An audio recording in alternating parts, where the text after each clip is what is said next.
मदन एक गुब्बारे वाला है। वो एक स्कूल के बाहर गुब्बारे बेचता है। गुब्बारे ले लो, लाल हरे नीले पीले गुब्बारे, रंग भरे और प्यारे प्यारे गुब्बारे। मदन की आवाज सुनते ही बच्चे उसकी ओर दौड़े चले आते। मुझे लाल गुब्बारा। ये लो। मुझे नीला। नीला तुम्हारा हुआ। मुझे गुलाबी गुब्बारा। गुलाबी। नहीं हरा। ये लो गुड़िया। मदन को बच्चे बहुत पसंद थे। वो अक्सर उनसे बातें किया करता, उन्हें हंसाया भी करता था। मदन की शादी को 10 साल हो गए थे, लेकिन उसे कोई संतान नहीं थी। मदन ने अपनी पत्नी को डॉक्टरों को भी दिखाया, पर फिर भी कोई फायदा नहीं हुआ। मदन और माया की जिंदगी वैसे तो अच्छी थी, लेकिन उन्हें संतान की कमी हमेशा सताया करती थी। आखिर कब मैं माँ बनूंगी? फिक्र मत कर, भगवान की मर्जी रही तो जल्द ही। मदन अपनी पत्नी को तो समझा लेता था, लेकिन वो खुद भी इसी चिंता में डूबा रहता था कि कब उनकी कोई संतान होगी। अक्सर स्कूल के बाहर मदन सोचता, मेरा बेटा या बेटी इसी स्कूल में पढ़ेंगे, और ये बोलकर वो खुद ही दुखी हो जाता। जब भी मदन की माँ उनके घर आती, तो वो हमेशा माया को कोसा करती थी। इतने साल हो गए शादी को, तो अब तक मुझे पोते का मुंह तक नहीं दिखा पाई। बेटा मदन, मेरी बात मान, तू दूसरी शादी कर ले। क्या माँ, जब देखो दूसरी शादी? नहीं करनी मुझे दूसरी शादी। बच्चा ना होने के कारण मदन और उसकी माँ की हमेशा बहस होती रहती थी। मदन की जिंदगी चलती रही और वो रोज स्कूल के बाहर गुब्बारे बेचता रहा। एक दिन की बात है, मदन स्कूल में गुब्बारे बेचकर घर के रास्ते लौट रहा था। तभी उसकी नजर सड़क के किनारे रोती एक छोटी बच्ची पर गई। मदन उसके पास गया। मदन ने देखा कि उस बच्ची की साइकिल की चैन उतर गई थी। उसने अपने गुब्बारे दीवार के सहारे लगाए और उस बच्ची की साइकिल ठीक करने लगा। लो, ये ठीक हो गई। लड़की ने अपनी साइकिल देखी और वो बहुत खुश हो गई। मदन ने उस बच्ची को एक गुब्बारा दिया और फिर वो उसे बाय करके चली गई। ये सब एक परी देख रही थी। वो मदन के पास आई। मदन, तुमने तो उस रोती हुई बच्ची को हंसा दिया। तुम बहुत अच्छे हो, लेकिन मैं जानती हूँ कि तुम्हें भी बहुत दुख है। दुख तो है, लेकिन उसका समाधान नहीं है। जिस तरह से तुमने उस नन्ही लड़की के दुखों का समाधान किया, उस तरह मैं भी तुम्हारे दुखों का समाधान करूंगी। परी ने अपनी छड़ी घुमाई और एक सुनहरा पंख प्रकट हुआ। ये लो, ये जादुई पंख है। इसे अपनी पत्नी के तकिए के नीचे रख देना, तुम्हारी सारी समस्याएं हल हो जाएगी। मदन ने परी का धन्यवाद किया और परी गायब हो गई। मदन घर गया और उसने माया को यह सब बताया। उस रात मदन ने वो सुनहरा पंख माया के तकिए के नीचे रखा। कुछ दिनों बाद मदन माया को लेकर डॉक्टर के पास गया। मुबारक हो मदन, तुम पापा बनने वाले हो। सच में? मदन और माया को अपने कानों पर यकीन नहीं हो रहा था। मदन ने माया का बड़ी अच्छी तरीके से ध्यान रखा और 9 महीने बाद मदन और माया की इच्छा पूरी हुई।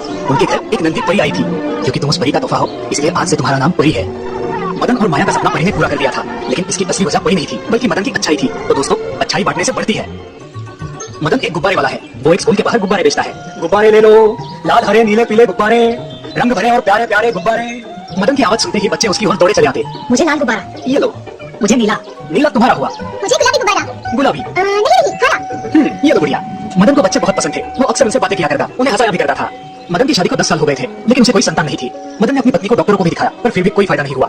मदन और माया की जिंदगी वैसे तो अच्छी थी, लेकिन उन्हें संतान की कमी हमेशा सताया करती थी। आखिर कब मैं माँ बनूंगी? फिक्र मत कर, भगवान की मर्जी रही तो जल्द ही। मदन अपनी पत्नी को तो समझा लेता था, लेकिन वो खुद भी इसी चिंता में डूबा रहता था कि कब उनकी कोई संतान होगी। अक्सर स्कूल के बाहर मदन सोचता, मेरा बेटा या बेटी इसी स्कूल में पढ़ेंगे, और ये बोलकर वो खुद ही दुखी हो जाता। जब भी मदन की माँ उनके घर आती, तो वो हमेशा माया को कोसा करती थी। इतने साल हो गए शादी को, तो अब तक मुझे पोते का मुंह तक नहीं दिखा पाई। बेटा मदन, मेरी बात मान, तू दूसरी शादी कर ले। क्या माँ, जब देखो दूसरी शादी? नहीं करनी मुझे दूसरी शादी। बच्चा ना होने के कारण मदन और उसकी माँ की हमेशा बहस होती रहती थी। मदन की जिंदगी चलती रही और वो रोज स्कूल के बाहर गुब्बारे बेचता रहा। एक दिन की बात है, मदन स्कूल में गुब्बारे बेचकर घर के रास्ते लौट रहा था। तभी उसकी नजर सड़क के किनारे रोती एक छोटी बच्ची पर गई। मदन उसके पास गया। मदन ने देखा कि उस बच्ची की साइकिल की चैन उतर गई थी। उसने अपने गुब्बारे दीवार के सहारे लगाए और उस बच्ची की साइकिल ठीक करने लगा। लो, ये ठीक हो गई। लड़की ने अपनी साइकिल देखी और वो बहुत खुश हो गई। मदन ने उस बच्ची को एक गुब्बारा दिया और फिर वो उसे बाय करके चली गई। ये सब एक परी देख रही थी। वो मदन के पास आई। मदन, तुमने तो उस रोती हुई बच्ची को हंसा दिया। तुम बहुत अच्छे हो, लेकिन मैं जानती हूँ कि तुम्हें भी बहुत दुख है। दुख तो है, लेकिन उसका समाधान नहीं है। जिस तरह से तुमने उस नन्ही लड़की के दुखों का समाधान किया, उस तरह मैं भी तुम्हारे दुखों का समाधान करूंगी। परी ने अपनी छड़ी घुमाई और एक सुनहरा पंख प्रकट हुआ।